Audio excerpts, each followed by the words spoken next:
बोल जयकारा बोल मेरे श्री गुरु महाराज जी की जय। गुरुमुखो, एक बार बैसाखी के त्योहार पर श्री आनंदपुर धाम में बहुत संगत आई हुई थी। हम सब जानते ही हैं कि उस समय गर्मी बहुत रहती है और बिल्कुल सीधी धूप पड़ती है। ऐसे मौसम में पानीपत से एक भगत जी जो हलवाई का कार्य करते हैं और त्योहारों पर भी अपनी सेवा कैंटीन में तोशे तलने की लगवा लेते थे और बड़े भाव से बिल्कुल लगन से सेवा कार्य करते। एक बार 2011 से शायद 2014 के बीच की बात होगी। वह इसी त्योहार पर अपनी सेवा लगातार लगन से कर रहे थे और कुदरती तौर पर ऐसा सहयोग बना कि उनको सेवा करते करते श्री आज्ञा लेने और माथा टेकने का समय जो सबको एक बार ही मिलता है वह ना मिला उन्हें माथा टेकने का।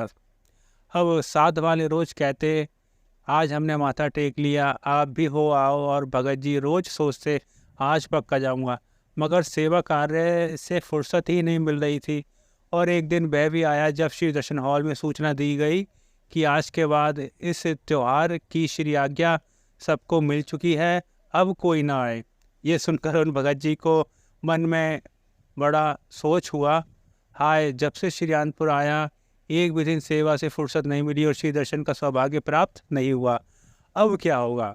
संगत लगभग सारी जा चुकी थी, फिर भी इनको तो उसे चलने की सेवा रोज मिल ही रही थी और मालिक की ऐसी मौज कि वह अभी भी फारिग ना हो सके और मन ही मन रोने लगे।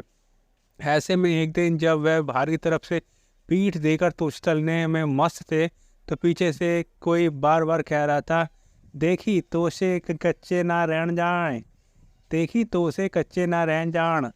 और ये अपनी ही धुन में सेवा में कार्य करते जाते और मन में ये भी कहते जाते कि क्या इस बार श्री दर्शन नहीं होंगे, क्या मेरा त्यौहार दर्शन के बिना ही गुजर जाएगा। मगर अंतर्यामी श्री गुरु महाराज जी से क्या छिपा रहता है, वह पल पल और घट की जानते हैं। जब बार बार पीछे से आने वाली आवाज़ पर इन्होंने पीछे मुड़कर देखा तो सामने हमारे हृदय सम्राट श्री सदगुरुदेव महाराज जी स्वयं खड़े थे और उनके चरणों में चरण दासियाँ भी नहीं थी।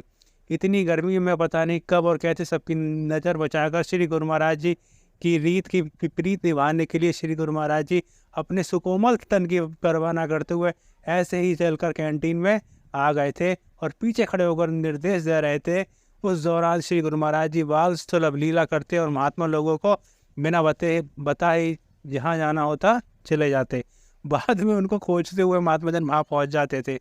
अब जब भगत जी ने सामने श्री गुरु महाराज जी को साक्षात पाया तो उनकी खुशी का पारावार ना रहा। मन के भाव आंखों से गंगा जमुना बनकर फूट पड़े और यह प्रेम में विभोर होकर रोने लगे और उसी हालत में उन्होंने जमीन पर दंडवत प्रणाम भी कर दी। श्री गुरु महाराज जी मन मन मुस्कुरा रहे थे और अभी भी फरमा रहे थे, तो से कच्चे नारायण जान।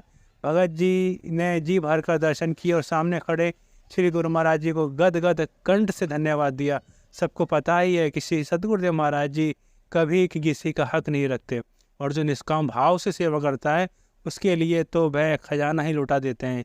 एक बार श्री वचन भी हुए थे, गुरुमुखों आपने सुना ही होगा कि मालिक जिसको देने पर आए तो छप्पड़ फाड़ कर देते हैं। हम कहते हैं कि जो निष्काम भाव से सेवा करते हैं उनको आसमान फाड़ कर दिया जाए। यही भाव आज सामने पूर्ण करने पे आए थे। इतने में पीछे पीछे श्रीमान महात्मा जी हाथों में श्री चरणदासियाँ उठाए श्री गुरु महाराज जी को ढूंढते हुए आ पहुँचे और सामने का नज़ारा देखकर गदगद हो गए। महात्मा जी ने श्री जी को तुरंत चरणदासियाँ पहनाई और कहा भी जाता है ना कि प्रेमी के मैं कर बिकूँ ये मेरा उसूल, चार मुक्ति दूँ ब्याज में दे दूँ सुकून और मूल। बोलो जयकारा बोल मेरे श्री गुरु महाराज जी की जय। बोलो श्री आनंदपुर वासी भगवान की जय। तो गुरुमुखों आप सबको श्री लीलाएं कैसी लगी कमेंट्स में जाकर सभी बताएं। बोलो जयकारा बोल मेरे श्री गुरु महाराज जी की जय।